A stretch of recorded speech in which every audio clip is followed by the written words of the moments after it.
my name is Carlton Cartwright. I'm the executive director for Veterans Memorial and Multicultural Histories Incorporated. Okay, and that's the organization name. And today's date is October 9th, 2021, and it's Saturday. And sir, what is your name? Jose Luis Berrios. Okay, Mr. Berrios. And what city are we in? In Coral Springs, Florida. Beautiful, beautiful, beautiful. Okay, so there we are with the introduction. When is your birthday? March 23rd, 1965. Okay, and let's see. Where were you born? Manhattan, New York. Oh, okay, cool. Right, okay. Yeah, I'm from Queens, but anyway. What branch of the service were you in? U.S. Army. U.S. Army. And what were you doing before you went into service? I was a high school student. Where? In Hoboken, New Jersey. Okay. And so you graduated high school. I graduated high school. And then you immediately went into the military. Well, I went into the military in 1982. I graduated in 83, but in 82 there was a delayed entry program. So I had my parents sign for me to enlist. Okay. So at 17 I enlisted. Cool. How many years did you do altogether in the military? 26. Wow. All right, so you retired. Yes, sir. Nice. Very nice. Very nice. Okay. And I apologize. What branch again? United States Army. Army. Okay. So where did you go into the service? Fort McClellan, Alabama. All right. So my recruiter was in Union City, New Jersey. Okay. And they put you on a plane or a bus or what? In a plane to Fort McClellan, Alabama. Okay. And how long was basic training? 2 months. Mm-hmm. All right. And what was it like? 8 weeks. It was 8 weeks of discipline, tough training. Remember, I'm a high school kid coming from the street. Right. So they needed to mold me into a soldier. Okay. So that's the reason why it's in boot camp. Right. I went to boot camp. I chose the MOS of 76 Yankee, which was logistics back then. Right. Based on the fact that I used to like to work in stores. Hold on, wait a minute. Okay, yeah, that's fine. Go ahead. Okay, based on the fact that I used to like to work in stores and inventory and finish shelves up, so I chose logistics. Anything that had to do with logistics. Okay. Okay, so how were your instructors in basic training? Instructors in basic training were tough but caring. They were really tough in training us all the skills that we needed to be a soldier. Right. But they were very demanding and very strict. Okay. Did anybody, or did you get hurt or injured while you were in basic? No, not at all. It was a great learning experience for myself. I was a young kid. I didn't know nothing about working out and physical fitness or anything like that. So the fact that they started me from the beginning, they broke me down and raised me in a different molded me in a different way, was something that to this day I use the good things that I learned in basic training. Okay. All right. So after the 8 weeks, did you come home on leave, or did you go to your first duty station? No, I came home for 1 week leave, and then I went, after basic training, I went home on leave for a week, then I went to AIT, to Fort Lee, Virginia. Okay. And once it was a self-paced course, so the faster you finish, the faster you leave. And what was that MOS again? 76 Yankee, Logistics Supply Specialist. And I finished my program in 30 days. Okay. Oh, really? Yeah, wow. I excelled with the program in 30 days, and then from there I got something that I knew nothing about. I got some military orders, movement orders. I knew nothing about that, so next thing you know, they tell me you go into the canal zone. I didn't know what the canal zone was. I thought it was just another state that I was going to go train in, right, or get stationed to. Okay. But when I started reading on Panama Canal, the canal zone, yeah, I said, wow, this is a great assignment. Okay. And based on the fact that I'm Hispanic, Panama is Hispanic country. Right. So they deployed me. I got movement orders to Panama City, Panama, Fort Clayton, and I was stationed there for 4 years. Oh, wow. In Panama. Okay. All right. So, Where were you again for the tech school? AIT in Fort Lee, Virginia. Okay, and how did you, for over the 30-day period, how were the instructors and how was it living there? Oh, it was amazing. Based on the fact How was the food? the food was delicious. The mess hall food, that's one of the things that attracted me to the military, was the mess hall food. So the food was delicious. The discipline, of course, was always still there. They instilled the discipline in you, and the formations and cleanliness and prepping for doing the right thing and winning a war. Okay, cool. All right, so after tech school, you went straight to your next base? Yes, I went straight to Panama. Panama Canal. Yeah. And you said you were there for what, 4 years? 4 years. Tell us about that. Okay, they sent me up there. I went to I became a supply specialist, and they put me in a headquarters company. I was the supply specialist, and they sent me to the CIF. I was in the CIF. CIF meant the Central Issue Facility. Right. We issue equipment to all new recruits coming or all new soldiers coming into Panama. So I worked there for 2 years. I moved up the ranks. I got promoted to sergeant in 2 years. And once they promoted me to sergeant, I had to leave Central Issue Facility because I was only for specialist and down grade. Right. So they put me, I became a supply sergeant at a 22nd Field Artillery unit in Colby, Florida, Colby, Panama. So we went to the field a lot. That's something that was a new experience to me. We did a lot of field work. Artillery, all they do is train in the field. So I was there for another 2 years in artillery, and I got married over there, had a kid, and the mission was a great mission. The country was a beautiful country. I loved the experience of the country itself, and I spent 4 years out there in Panama. Okay. How was the food? The food's delicious, and overseas they treat you like a king. You eat a lot of good food. Right. There was like on Fridays you have lobster, shrimp. I mean, the food is amazing. Right. And I think the military does this to make up for the fact that you're away from your family. From home. Yes. Right.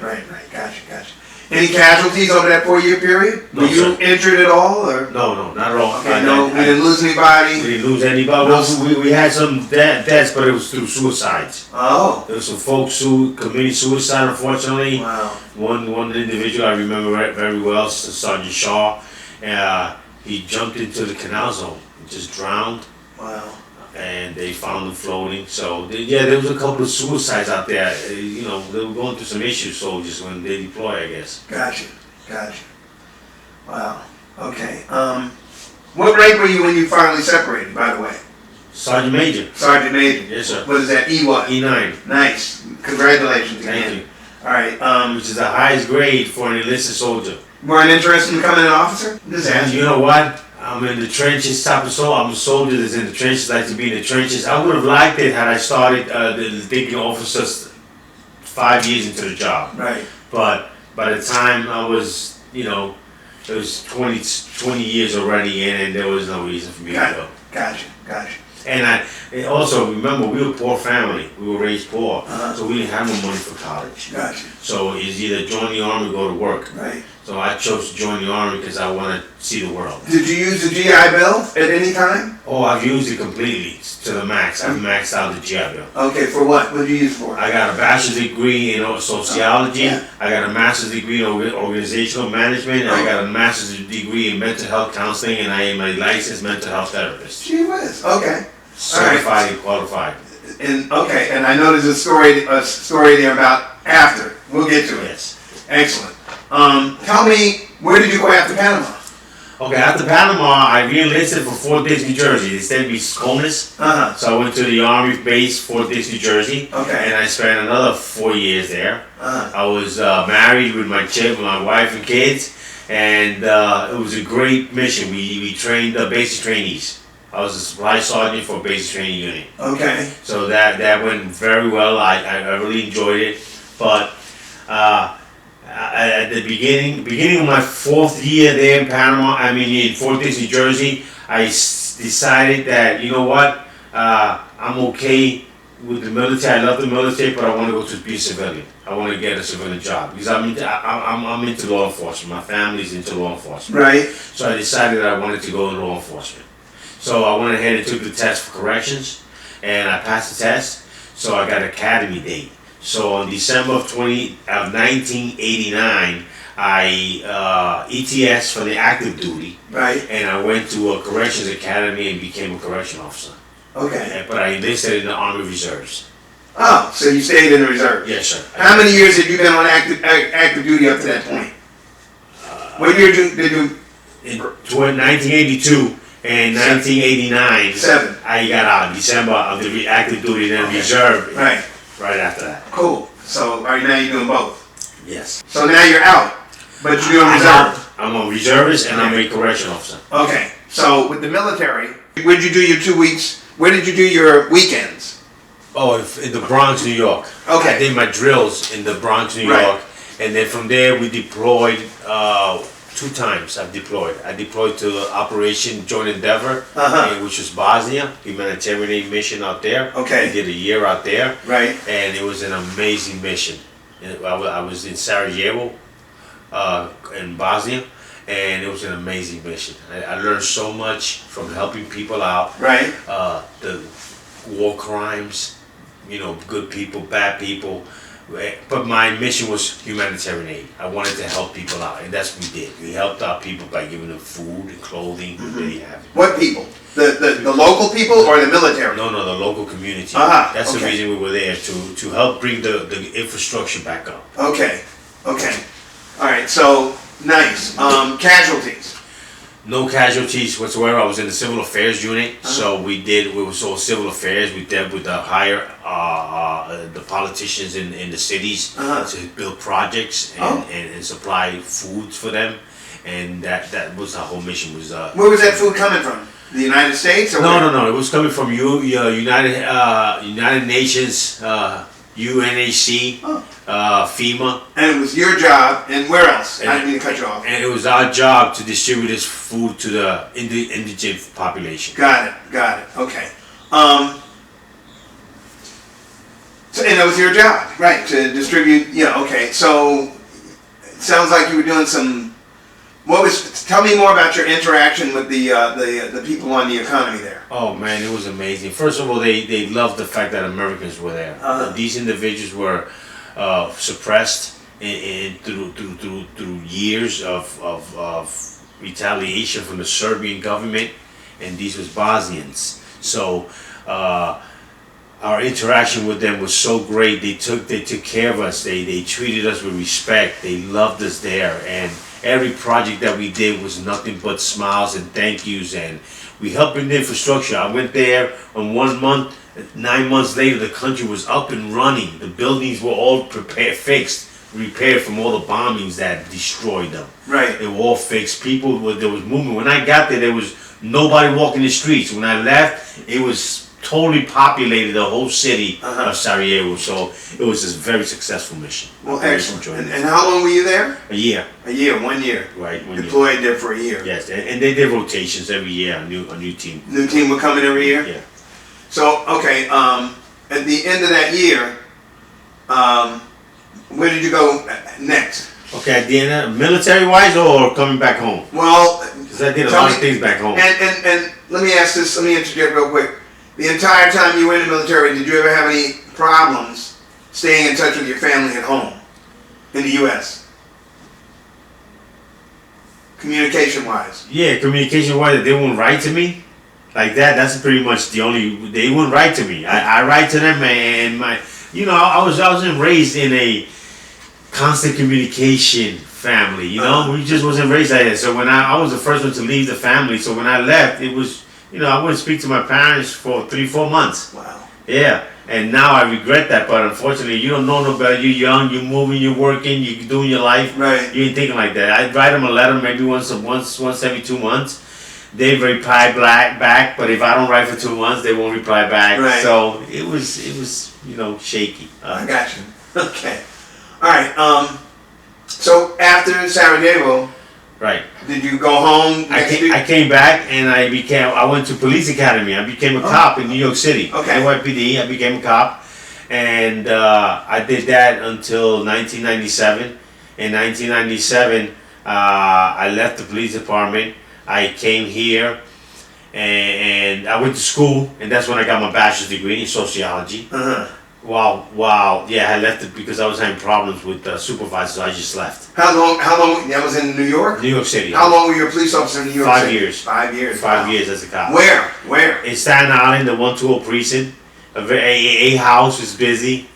It was pretty busy, but I loved it. I loved the job. I wouldn't have left it had I not gotten, frustrated with the politics. And the whole time you were there, you were still doing your reserve duty in the Bronx. Yes, and I was just doing drills and that mission, and then all of a sudden in 2000 came, and we got a mission to go to Kosovo. Okay. And Kosovo, we went to Kosovo, another humanitarian mission. The Albanians that were getting slaughtered by the Serbians.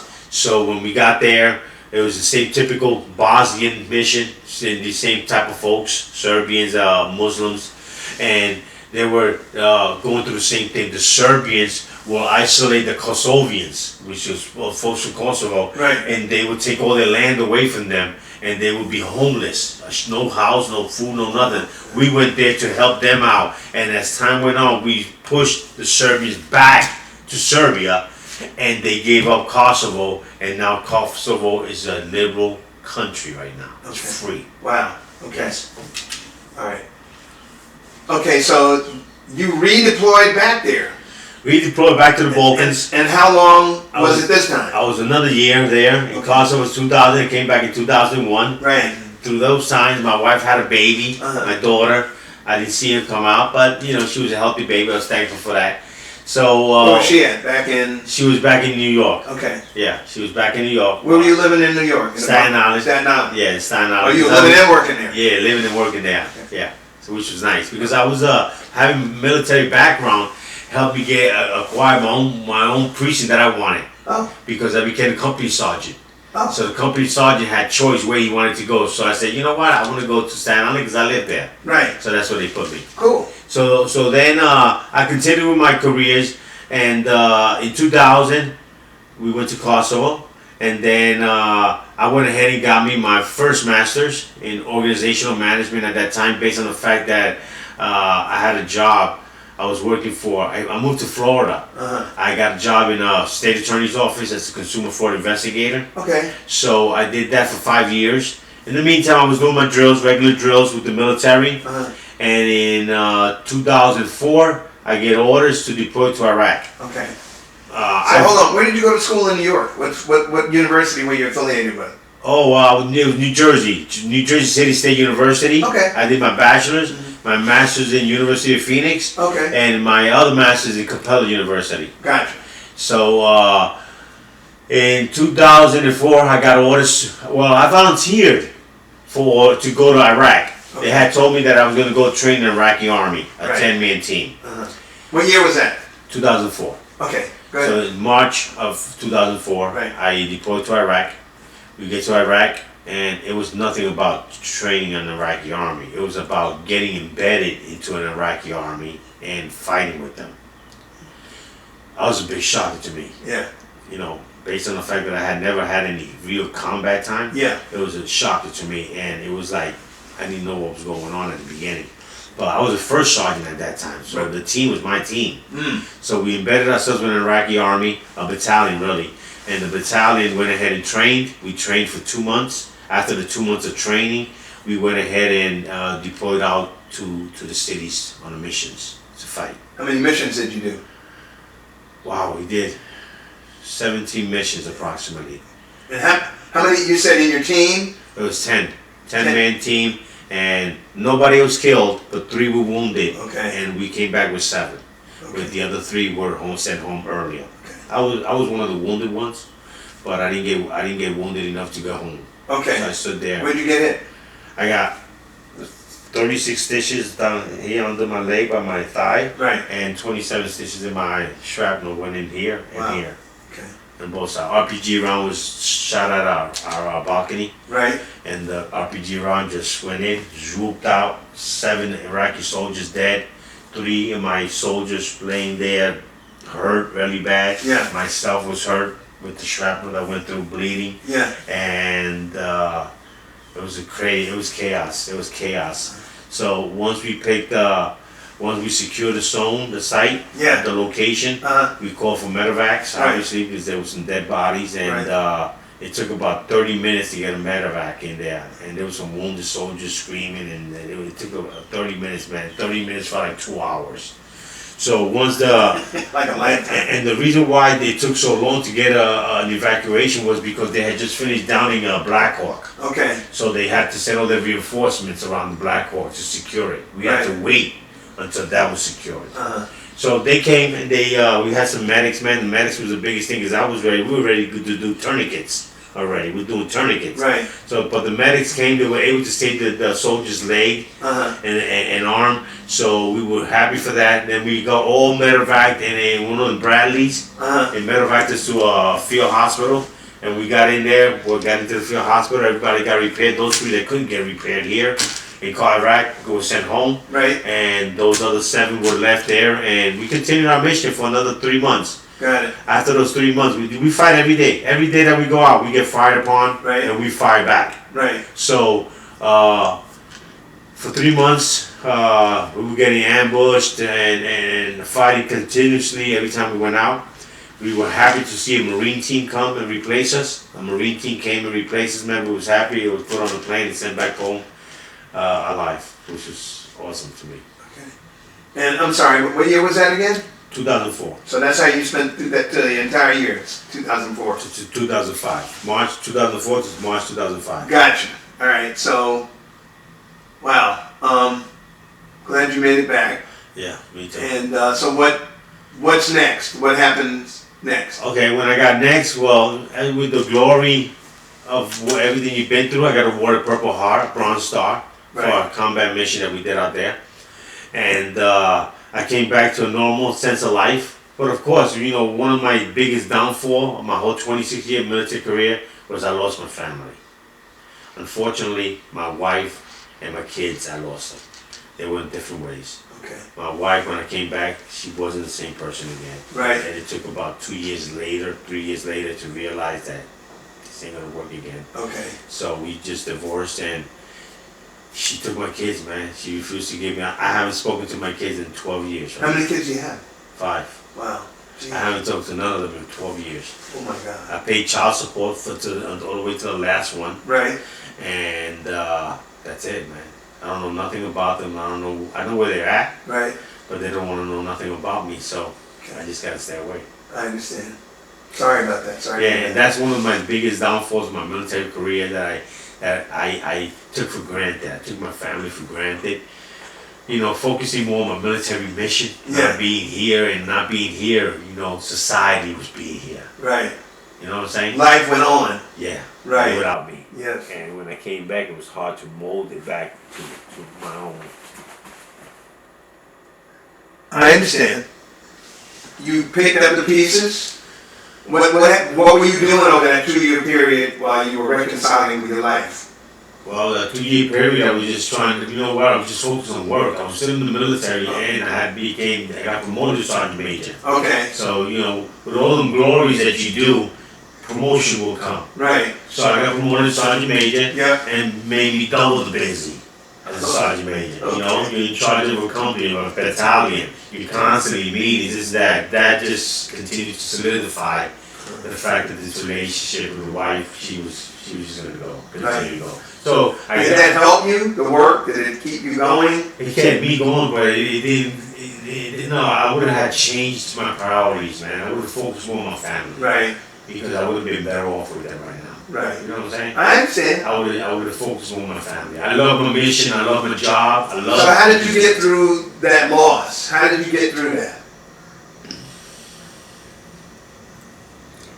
Man, I just close my eyes and say, you know, it is what it is. You still recovering from it. I'm still recovering from it. I I don't understand. even think I'll ever recover from it, Right. based on the fact that how can you have 5 children in this world and not have no communication, no conflict with any of them? That's, You know, I'm lonely. that's rough. Yes. I'm lonely. I miss, and I'm gonna die like this because of the fact that I don't have a family. So I'm hoping to get me a girl one of these days, but anyway, I'm just a different person. Okay. Well, we'll stay in touch. Yeah. It's not the end of the world. I mean, I'm almost No, 70. no, it's not. I'm almost 70, I'm and making the best of it. there's hope. Yeah. There's hope. Okay, so Sergeant Major now. Where are you living? I'm living in, I left Florida, I left New York in 2000. Okay. So I moved to Florida, I was in Orlando. So I was in Orlando, living in Orlando. Okay. And I became my civilian job was a consumer fraud investigator for the state attorney's office. Right. Then after that, I decided, you know what, I want to go to law enforcement because I was previous law enforcement. So I went to work for the attorney general's office. And what city? In Tampa? Orlando. In Orlando. Yeah, I became a sworn law enforcement investigator for Medicaid fraud. Okay. So I did that for 8 years. Right. And 8 years, I became a lieutenant in Okay. a Medicaid fraud unit as a law enforcement lieutenant. Wow. All right. Yeah. So I went ahead after I did 3 years as a law enforcement lieutenant. Politics again. Right. The state works very well. Politics again. Gave me a bad taste of the job. I had 13 years in the job already. I could get a pension at 55. Right. So I went ahead and retired from there Right. and got me a civilian job, not government. Okay. I've always been in government all my life. Right. So I decided to go civilian, make more money, get paid more. Right. And that's what I did. For who? United Healthcare. Oh, okay. I work for United Healthcare now. Now. All right. Yeah. So I am a senior investigator. Uh-huh. I make good money. And I work from home, and I'm on the road a lot. Okay. So I'm single. I don't have to worry about anything. So I go ahead and go. Right. I love traveling. Okay. So now you're out of the military. 2008. I got out of the military. December 28th of 2008. Right. I retired. You deployed a total of. Well, Panama, Right. Kosovo, Bosnia, Iraq, Germany. Yeah, 5 times. Germany. Mhm. What did you do in Germany? Stuttgart. We were like the transportation team that was helping bring all the troops deploying to Iraq. Okay. I did that in 2003, 2004. Okay. And they were deploying from Iraq. And they landed in Stuttgart. Uh-huh. And we gave them the whatever training and briefing, all we needed to do and get them prepared. Right. And then ship them out to Iraq. Okay. Besides the places that you mentioned, where else have you traveled, whether it was in the military or civilian? Okay. Military, I traveled to Iceland. I traveled to Croatia. I traveled to Iceland. I've traveled to Honduras. I've traveled to Honduras, Panama, Colombia, and What did you do in Colombia? Were you on vacation or? no. We were civil affairs. Oh. Yeah, we had civil affairs team. You know, civil affairs teams go out into different countries and help humanitarian aid. Okay. We help build schools. We help build health. Was that with the military or with one of these other government jobs? No, with the military. Okay. With the military. Uh-huh. Yeah, so I was out there helping build the school. Oh. We built the school. I was there in a 30-day mission. And only for me it was 30 days. But of course, the mission was a 6-month mission. Okay. So I loved it. I had a great time out there. And Honduras was the same thing. So we, working in civil affairs, that's what we do. We go out in different countries, help indigent countries out, and get them. Biggest thing is food, water, shelter, and that's what we try to provide for these individuals to get them prepped up and set up for. Okay. Okay. All right. Cool. All right. So those all the places that you traveled? Yes. Did you say you went to Iceland? Iceland. What'd you do up there? Man, we were right there, same thing, transporting soldiers that were coming back from Iraq. Ah. So we out-process them there and get them, in other words, prepped back to the United States. Did you see a lot of casualties coming through there? No, pretty much saw just folks, actually good folks that had no injuries, no People nothing. that were okay. Okay, yeah. Okay. Throughout your military career, did you feel like you had all the supplies that you needed to do your job? Yes, sir. Good. The military is one of the greatest organizations in this country. I understand. Believe me, I understand. Besides what you already told me, give me 2 of your most memorable experiences that you've ever had. In the military. Yeah. Okay. Well, one of them was caring hearts was the fact that we had found some insurgents that had like cabins full of stuff, and when we caught up to them, arrested them, got them all out, and we were able to look into these big containers that they had. There was nothing but food, and they refused to feed the populace. Where was this? In Kosovo. Okay. They refused to feed the populace. That food was for the insurgents only. So the populace was dying of starvation. So when I was able to get one of my ideas, beginning ideas was when I saw that food was, I know people that can use this right now. Right. So we went ahead and took it all, loaded it all up, and we took it to a location where these folks were, I'm talking about 12 kids and a woman, no food, no clothing, no nothing, that living like in a hole, Yeah. a brick made of sand. Man. So we go in there, we give them, and they cried and they cried and they cried. And to me, that was one of the most biggest things that we did that stood in my mind, because that's what we were all about, humanitarian aid. Got it. Okay, that was one. You got one more? That was one. Of course, the Iraqi mission. The Iraqi mission was not only it was an amazing mission for me to really know what combat is all about, that I got to learn. Right. It was also an awakening of what life has stored. Mm-hmm. You know, things that happen in this world that people are not privy to, don't see. Man, I got to see some of that, and this was really dramatic and traumatic to me, psychologically. Okay. And you enlisted. You weren't drafted. Got that? Yeah, fine. So we really covered a lot of ground. This is really great. It's a great interview. Thank you so much.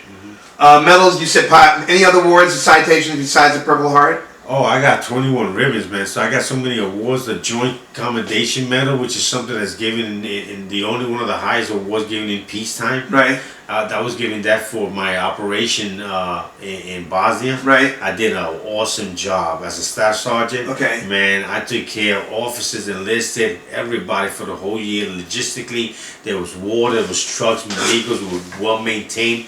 Remember, Bosnia is a lot of snow, a lot of hills. So these Humvees were constantly destroyed. I kept on top of those vehicles like they were brand new babies. And every single day, these officers had vehicles to go on these missions that they went, and that's what got me the Joint Commendation. There was only 2 people that got that in the whole company unit. Wow. And I was one of them. Nice. Okay, and thank God you were never a prisoner of war. No. Good news. Okay, how did you feel about officers and your enlisted peers as far as getting along with others? Okay, I myself got along with everybody because I'm the type of person that I gain respect just like I give respect. You know, my demeanor coming out to officers, talking to them, allows them to respect me, and vice versa. Right. So I have a good demeanor, very professional demeanor, where I know what my place is as an enlisted, and an officer knows it. Now, don't get me wrong. An officer come, barking the wrong way, I'm gonna set him straight professionally. Right. I'm gonna let them know, what's the right thing to do. Right. Bottom line. Cool. Just a couple more questions. Okay. Did your military experience influence your thinking about war or about the military in general? Both. Okay. It actually did. Okay. It definitely did. It influenced and changed my thinking of combat. Mm-hmm. The combat that I went to versus all that stuff that you see on TV. Right. And both of them. How did your service and experiences affect your life? Made me a better person and more disciplined. My service, it's impeccable. The service that I've given to this country, and it has made me who I am. My resume speaks for itself. Gotcha. And one last question. You already mentioned this, I think, before we started recording. Didn't you say you're getting ready to attend a reunion? Yes, sir. Tell me about it. Is this the first time in how many? 15 years? 15 years. Yeah, 15 years. Somebody reached out to me, a friend of mine, that he's a Major Robinson. Right. And he said, hey, we're having a reunion for the unit. Because I was inducted into the Hall of Fame of my unit, the 3347. Wow. Because of my missions that I did. I went in there as a master sergeant, platoon sergeant, and I rose all the way to sergeant major in there, within the ranks. In other words, my leadership ability was pretty good. Good news. And I ran troops. I love to take care of troops. So, the reunion, so the gentleman say, hey, put your name on. So as soon as I put my name on, a whole bunch of people started calling me back. Oh, Berrios is going, Berrios is going, Berrios is going. So now it looks like it's going to be a nice event. I'm taking my father. He's 81 years old. And the reason why I'm taking him, because he is my rock. Right. Man, he's been there through thick and thin. I want him to enjoy, sit down, have me a dinner with me and my fellow comrades. Gotcha. So I'm looking forward to meeting everybody.